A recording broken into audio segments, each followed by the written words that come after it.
Hi everybody, I'm Frank Phillips and I'm a reporter. I'm proud to be a reporter. It's been a very rewarding career for me, and you're watching this because you're interested in being a reporter, and I hope that you will pursue that interest. Now this is an introductory video.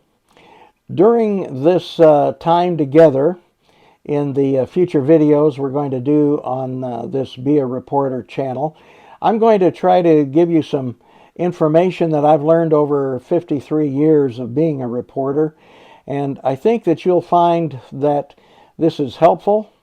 I hope it'll be entertaining, and if nothing else, I think it'll be interesting.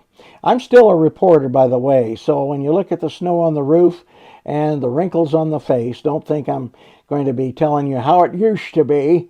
We may talk on that a little bit, but mostly I just want to share with you some ideas and some things I've learned over the years, which hopefully will be of benefit to you.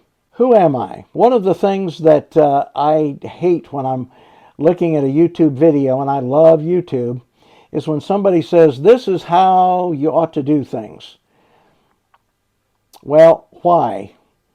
What makes you an expert? What makes me think that you know anything about what you're talking about? As I said, I've been a reporter 53 years. I started in 1970. The first reporting gig I had was during a high school football game. Dale Benham was calling the game.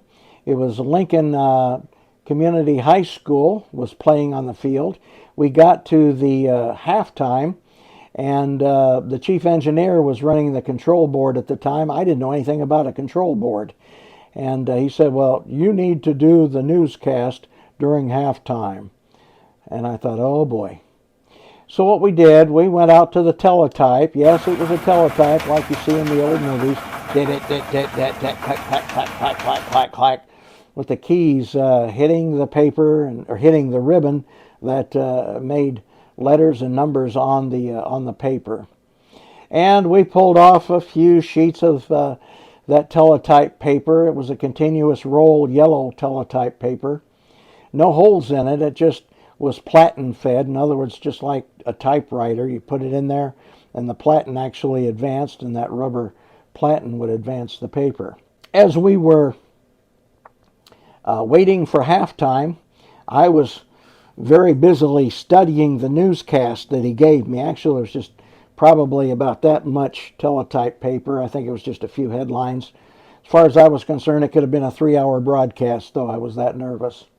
Halftime came and he introduced me, and here we are with the news. So I remember holding it like this, my hands just shaking as I read the words on that page, and I'm sure it was terrible.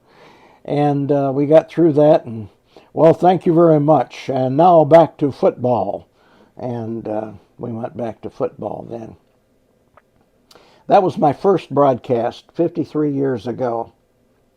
That was at a college station at Lincoln Christian College, now Lincoln Christian University. And that station became affiliated with NPR. It became an official public radio station a year later. And while I was there, I was able to produce shows. I was a disc jockey. And I also produced a feature for NPR's All Things Considered about a local emergency room doctor who had served in Vietnam and was bringing some of the techniques he learned on the field over to the hospital where he worked, so that when they had trauma patients, he was able to help them in a more timely manner because of what he had learned when he was a soldier. I won the radio award that year. I was very proud of that. I wish I still had it. It was just a little tiny pin.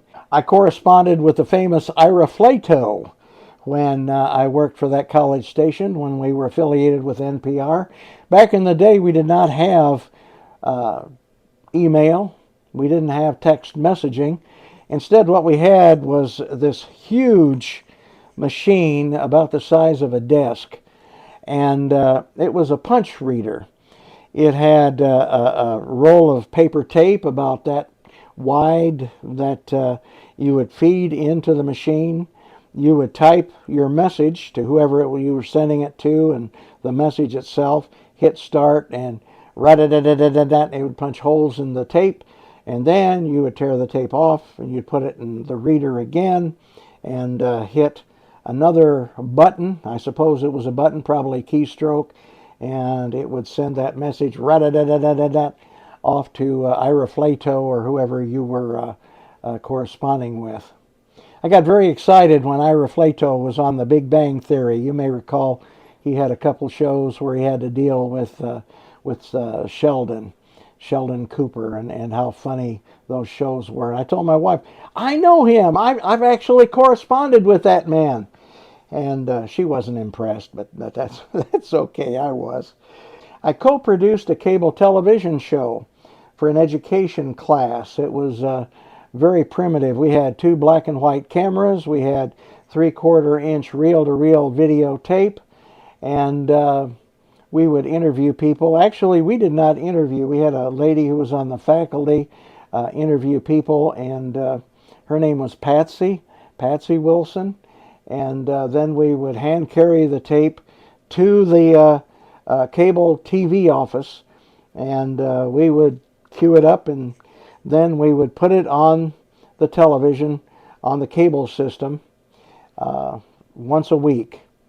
And according to the random telephone calls that we made, it had quite a large following, although one of our professors said, "Does anybody ever watch that?" And I said, "Well, this is what we're saying. We're seeing this many people watched it. This is how many people they have in their subscription list. So by using percentages, we said we expect that so many people were watching the show." And he says, "That's too small of a sample." He was probably right. I'm sure he was.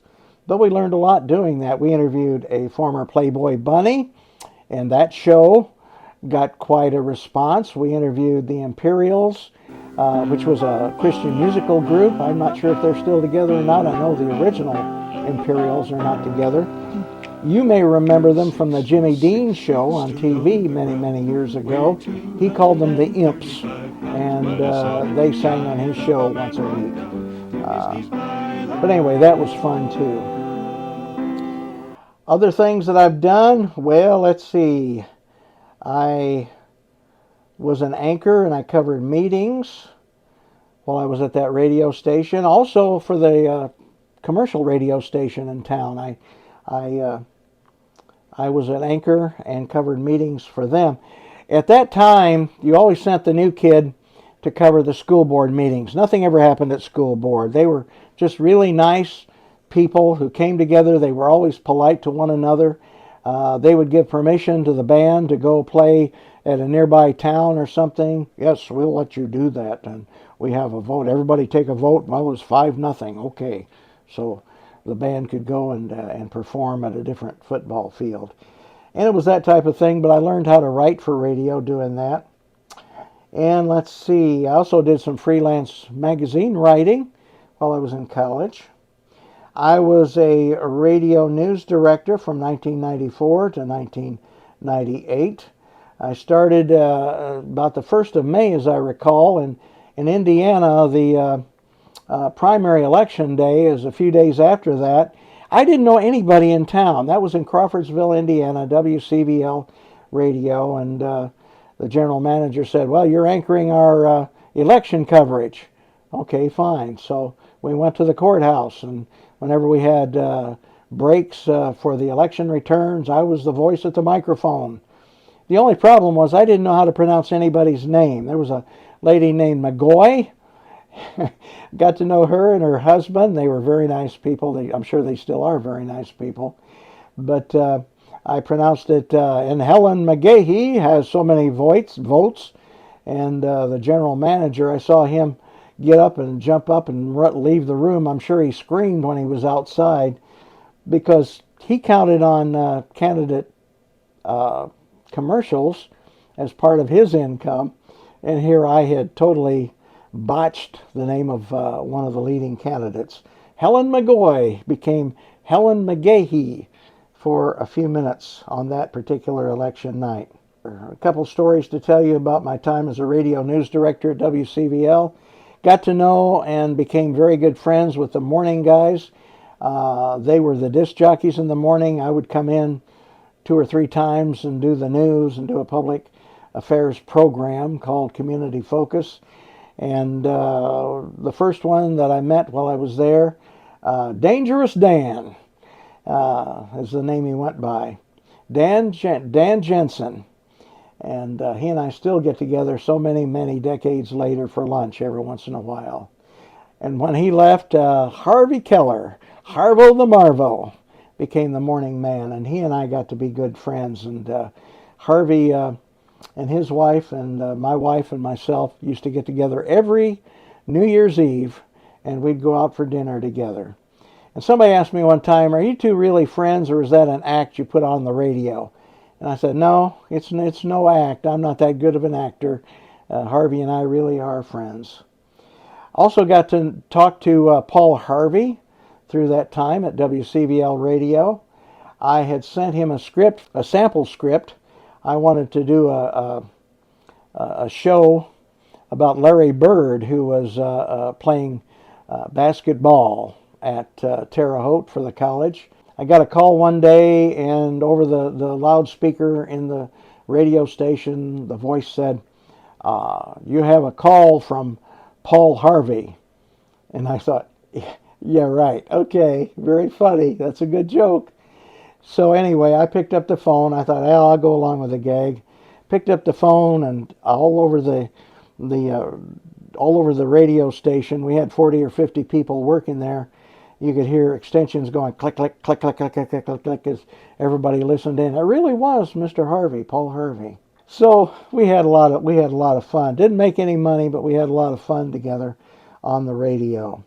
Went over to the newspaper in town, the Journal Review. I was a reporter there. I became an editor at the Brazil Times after I'd been at the Journal Review a few years.